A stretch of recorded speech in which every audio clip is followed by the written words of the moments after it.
Elle ne saurait être mieux incarnée, la journée de la jupe, que par vous-même, Isabelle. Et on parle du film qui devient, en général c'est l'inverse, une pièce de théâtre. Et ça avait déjà beaucoup fait parler de lui ou d'elle, avec c'était Adjani qui incarnait cette professeure qui venait en jupe en classe. Exactement, d'où le titre évidemment. C'est donc l'histoire de cette professeure dans un collège un petit peu compliqué de banlieue. Alors on sent déjà qu'elle est un petit peu au bout du rouleau, mais elle tient bon, effectivement, elle vient même en jupe contre l'avis du proviseur. Et un jour, elle trouve dans les affaires d'un de ses élèves un pistolet, et de fil en aiguille, elle se retrouve à leur pointer ce pistolet et à les prendre en otage. Donc, au-delà de cette situation dramatique, finalement, on comprend que ce sont autant les professeurs que les élèves qui sont pris en otage dans ce système de l'éducation qu'il va falloir changer, sinon on ne va pas s'en sortir. Donc, c'est une pièce choc, mais vraiment réaliste, qui ne laissera personne indifférent. Je vous la conseille vraiment. Ça s'appelle donc La journée de la jupe. Ça se passe au Théâtre des Béliers parisiens à Paris. Regardez.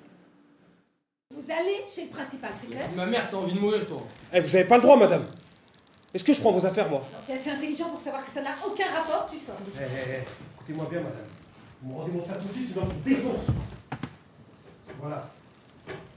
Vous restez calme. On n'en parle même pas au principal. Et je vous jure qu'il n'y a plus aucun de ces bâtards qui vous fera chier. Vous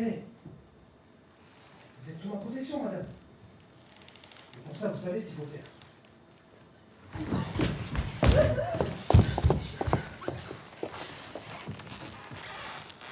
Qu'est-ce que c'est que ça ? Qu'est-ce que c'est que ça ? Voilà, on la voyait brandir ce fameux pistolet dont vous parliez. On change de registre parce que c'est quand même un huis clos assez tendu. Oui. Alors, pour faire plaisir donc à Nathanaël, blonde, blonde. 3 fois. Alors, on ne sort pas, nous, mais on reste et vous nous en parlez. Voilà, il s'appelle Marto et Nglar. Ce sont 2 sœurs et un frère qui sont venus tout droit de Suède et qui s'amusent à détourner la chanson française et aussi à tordre autant les mots et les situations que nous, zygomatiques. Dans leur 2e spectacle qui s'appelle Mariage en chanson, j'ai bien dit chanson, l'accent suédois est passé par là, exactement. Ils sont invités à mettre l'ambiance à la fête de mariage de leur ami suédois qui se marie avec une Française. Donc ça commence dans la joie et la bonne humeur et puis ça part complètement en vrille parce qu'ils sont capables de tout. Évidemment, pour notre plus grand plaisir, les Blondes sont au Café de la Danse à Paris le 4 février, donc avec leur spectacle Mariage en chanson. Ensuite, en tournée dans toute la France. Allez-y, c'est un super moment, vraiment. Et voici tout de suite, pour vous en rendre compte, quelques images. Mes chers parents, je pars. Je vous aime, mais je pars. Vous n'aurez plus d'enfants ce soir. Je le sais. Sa façon d'être à moi parfois vous déplaît. Magnus et Gwendoline, en tout cas, j'espère que grâce à la générosité de chacun, vous ferez un magnifique voyage de noces dans un endroit sublime et romantique.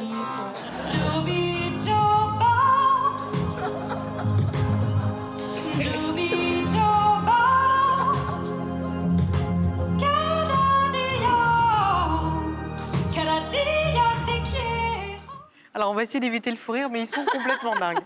Ils sont dingues. Sardou, avec l'accent suédois, c'est assez étonnant. Ils sont capables de tout, je peux Je vous aime, mais je pars. C'est un peu là, voilà. Et on aime Boulet Bill. On aime Boulet Bill. Je vous confie cette œuvre aussi lourde que passionnante. Donc, on va parler d'ici quelques jours, va s'ouvrir le festival international. Je vous lance très mal, la BD d'Angoulême. Non, mais vous êtes passionné par le sujet, ça me fait très très plaisir, de la BD d'Angoulême. Et donc, c'est l'occasion de rendre hommage à Roba. Roba, qui est donc le père de Boulet Bill. Alors, Roba, c'est quelqu'un qui croit en ses rêves. À 27 ans, il décide de quitter son job dans la pub pour tenter sa chance dans la bande dessinée. Et c'est là qu'il a l'idée de raconter l'histoire d'une famille à travers les yeux de son chien, le cocker Bill, qu'on voit. Il faut savoir que Roba adorait les cockers. Il en a eu 7, des cockers. Et le premier, Patricia, il s'appelait comment, son cocker ? Boule. Bill.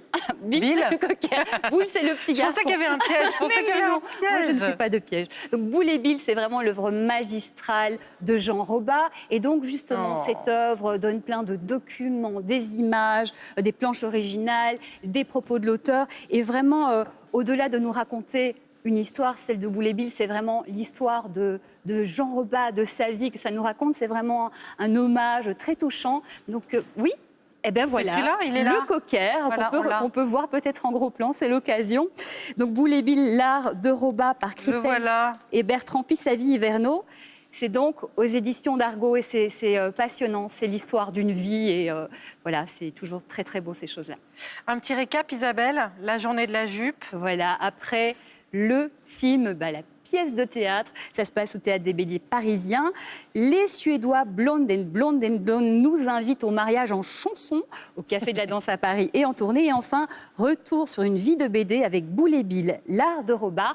Et c'est aux éditions d'Argo.